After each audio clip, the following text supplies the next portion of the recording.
Fala, meus irmãos, tudo bem com vocês? Meu nome é Felipe Almeida, sejam muito bem-vindos a este canal e toda terça-feira estarei aqui com vocês compartilhando a palavra de Deus.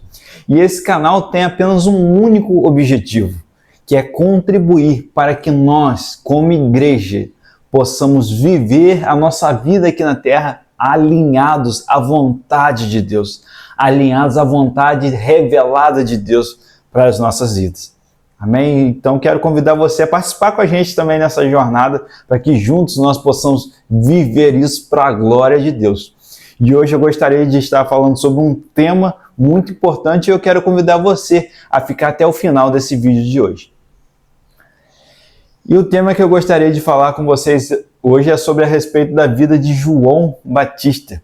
E o tema específico desse vídeo é apontando para Cristo. Nós vemos aqui a vida de alguém que apontou durante toda a sua existência aqui na Terra para Jesus, que é o profeta João Batista. E é sobre ele aqui que eu gostaria de falar hoje, sobre alguém que viveu apontando para Cristo. E isso nos traz lições poderosas que nós queremos aqui frisar nesse momento. Eu gostaria de ler com vocês um texto que está lá em João capítulo 1, verso 29 e verso 30, que diz assim: No dia seguinte, João viu Jesus aproximando-se e disse: Vejam, é o Cordeiro de Deus que tira o pecado do mundo.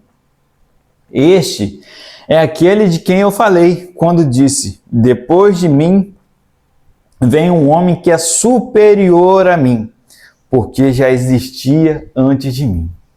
Notem só, queridos, o que está acontecendo aqui nessa passagem. João Batista está ali junto com seus discípulos, com aqueles que o seguiam de perto, e em determinada ocasião Jesus aparece por ali, Jesus aparece próximo de onde eles estavam ali reunidos, e de prontidão ali João Batista começa a falar para os seus discípulos sobre Jesus. Ele aponta para Jesus e fala: vejam, olhem para ele ali, ó. É sobre ele, em outras palavras, é sobre ele que eu sempre falei com vocês. É sobre ele que eu estava dizendo quando eu falei que tinha alguém que era superior a mim. É sobre ele que eu sempre apontei. É tudo sobre ele. Então, nós vemos aqui na vida de João Batista alguém que, apesar de ter ali seguidores, ele tinha ali os discípulos que seguiam ele de perto, que estavam ali junto com ele no ministério que ele exercia. Entretanto, era alguém que reconhecia que ele tinha alguém que era superior a ele, que era soberano, que era superior a todas as coisas. E quem foi João Batista? João Batista foi alguém que encarnou uma mensagem.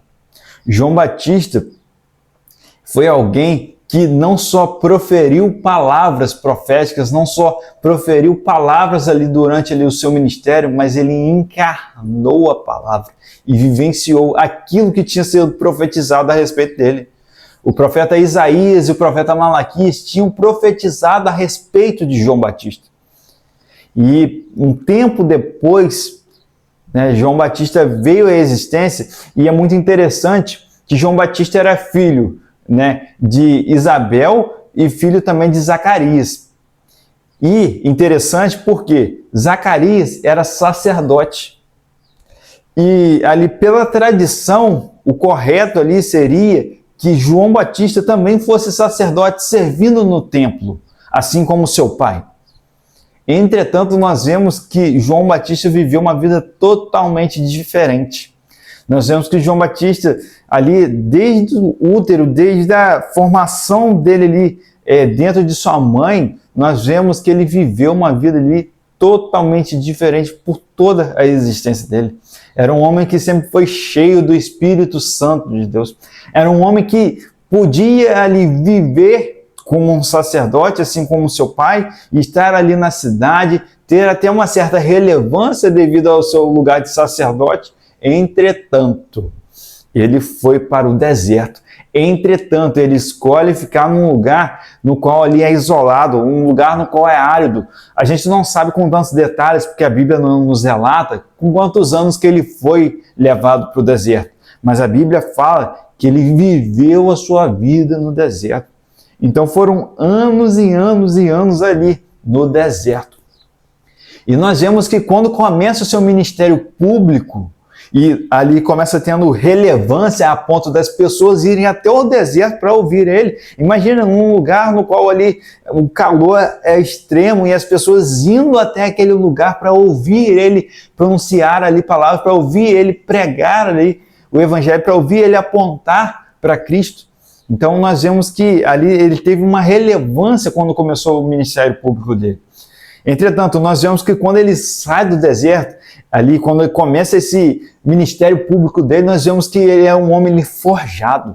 Nós vemos pelas palavras que ele pronunciava e pelo seu posicionamento firme e ali sem de maneira alguma retroceder, mas um posicionamento firme e ali concreto, nós vemos totalmente nele que ele foi um homem forjado, foi um homem que foi lapidado ali no deserto, foi um homem que com certeza teve diversas experiências com Deus, com certeza ali ele ouviu a voz de Deus, com certeza ali ele foi lapidado pelo Espírito Santo e ele foi sendo moldado, sendo lapidado e encarnando a mensagem.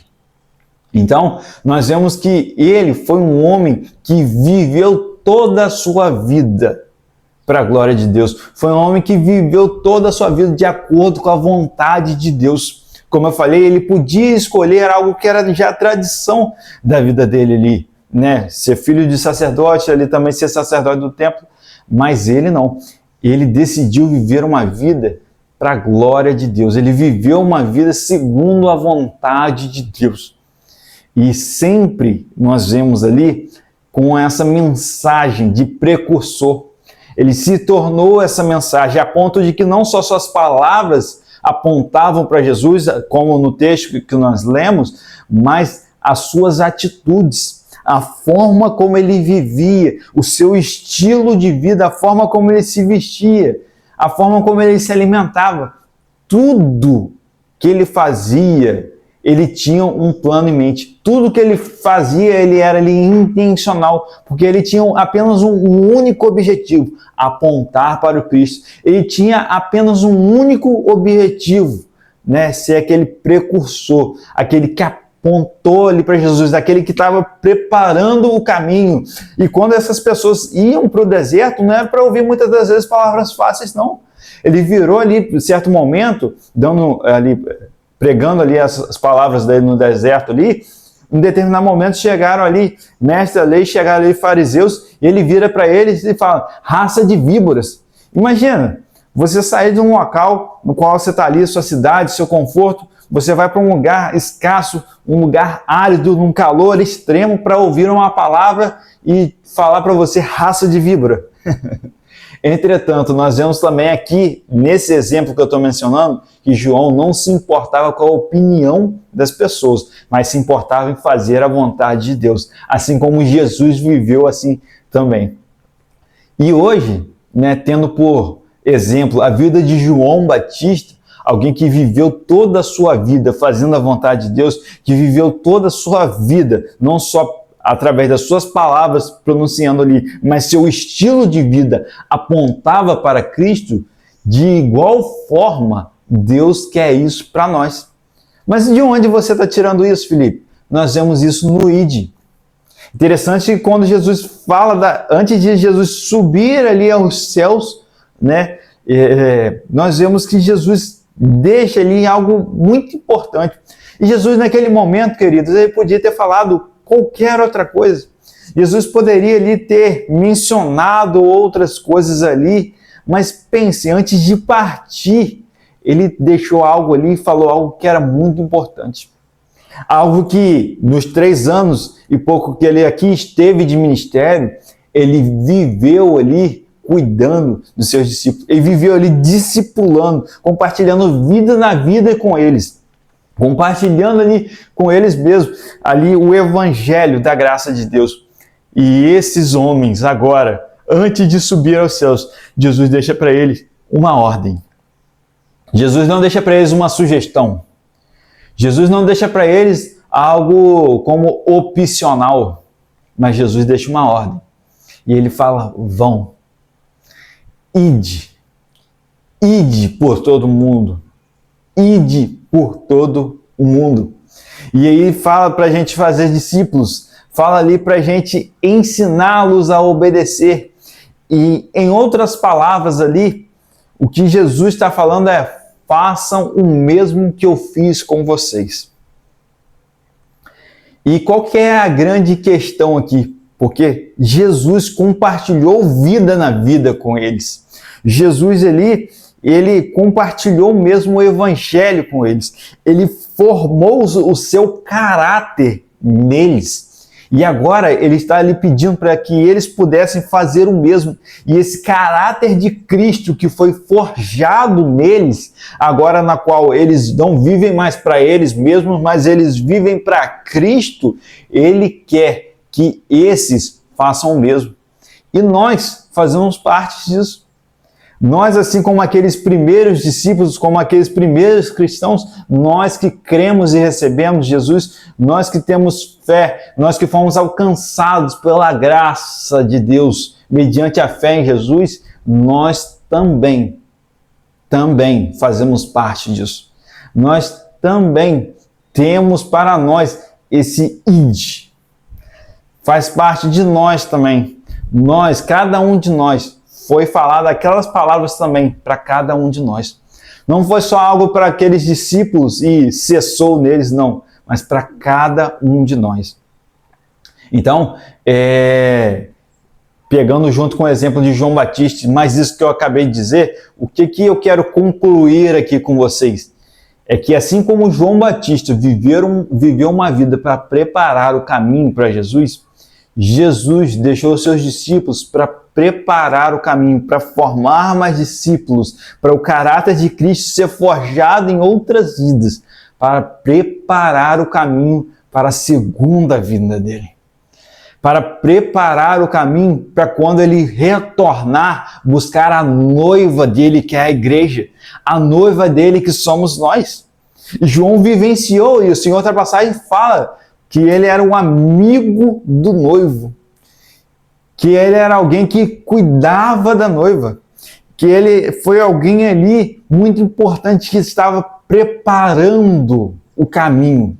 E nós, como discípulos de Jesus, nós temos o privilégio de sermos usados por Deus para não só sermos lapidados como igreja, não só o caráter de Cristo ser forjado em nós, não só cada um de nós viver uma vida não de acordo com a nossa vontade, mas de acordo com a vontade de Deus, assim como João Batista viveu, né? E as nossas atitudes vivendo de acordo com a vontade de Deus vão apontar para Jesus, mas não só isso, nós vivermos também contribuindo para que mais e mais outros venham também a serem transformados, venham também a ter o caráter lapidado, venham também ali juntos trabalhar para que a noiva de Cristo possa ser lapidada, para que a noiva de Cristo a amadureça e preparar essa noiva para o grande dia, para o grandioso dia do casamento,